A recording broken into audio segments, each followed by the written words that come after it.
Hello बच्चों, let's read the given question. The question says obtain an expression for the frequency of oscillation of mass m attached to a vertical spring of force constant k. So to understand this question we need to understand about the condition for particle to perform SHM basically.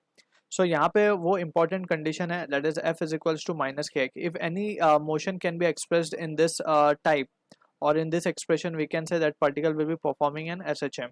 So इसको find करने के basically there are three steps and in that step we will try to find it. So सबसे पहले तो हमें equilibrium position find करनी होती है where f net is equals to 0. So find that position where the net force acting on the particle is 0, that is the equilibrium position find करना है basically हमें. तो यहाँ पे हम लिख देते हैं that is the equilibrium position. ठीक. अब इसके बाद सेकंड जो इंपॉर्टेंट पॉइंट है, उस इक्विलिब्रियम पोजीशन से we need to slightly displace the particle, slightly displace the particle और the body from, slightly displace the particle from equilibrium position. ठीक. उसके बाद we need to find the net force on that new position, f net on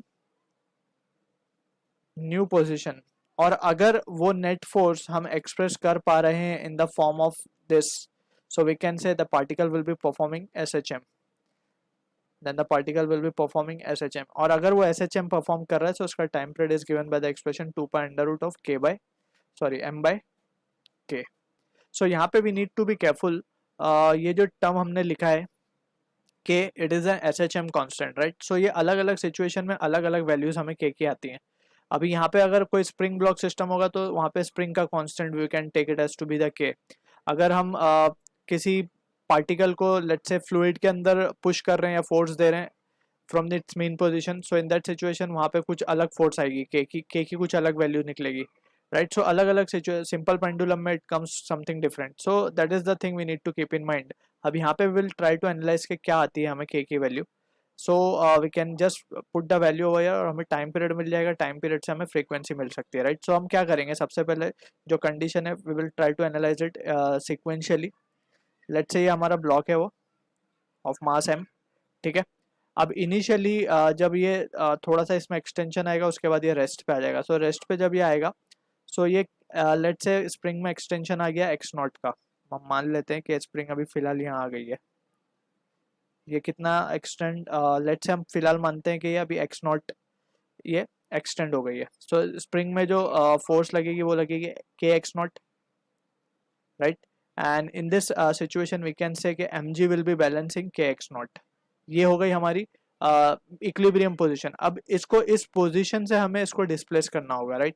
सो अब वो situation analyse करते हैं कि हम उसको वहां से डिस्प्लेस कर रहे हैं. That is the first point हमारा हो गया, एफ नेट हमने फाइंड कर लिया, इक्विलिब्रियम पोजीशन हो गई. अब सेकेंडली वी कैन से कि अभी फिलहाल जो ब्लॉक था वो हम मानते हैं कि यहाँ पे था. हमने उसको अब स्लाइटली फर्दर उसको थोड़ा सा हमने खींचा है नीचे की तरफ, हमने एडिशनल फोर्स लगाई है नीचे की तरफ. ठीक है. तो ये जो थी उसकी इक्विलिब्रियम पोजीशन थी. हम थोड़ा सा इसको नीचे दिखा देते हैं.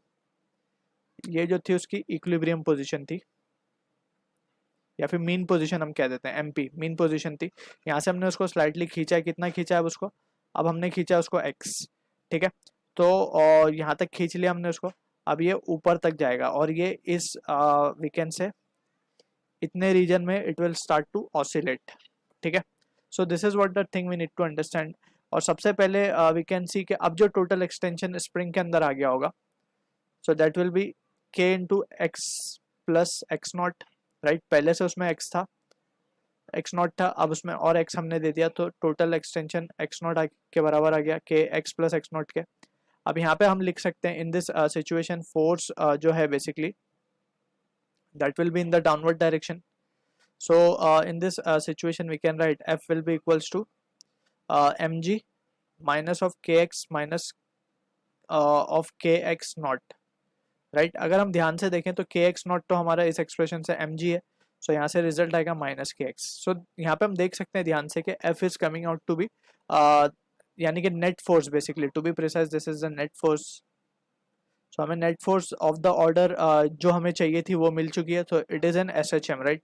अब हम स्ट्रेट अवे क्या लिख सकते हैं, since it is an SHM, so in that situation we can write time period can be written as 2 pi under root of m, अगर इस ब्लॉक का हमने मास m माना है, सो कैपिटल M गिवन है क्वेश्चन में, तो कैपिटल M ले लेंगे हम इसको, ठीक है। So m upon k, right, so this will be the, so time period हमें मिल चुका है, we are interested in frequency.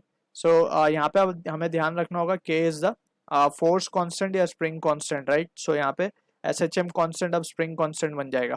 So in that situation we can say n क्या हो जाएगा 1/2 पाई, सारी चीजें उल्टी हो जाएंगी अब ये k/m। So this is the answer to the question. I hope you understood the solution. All the best.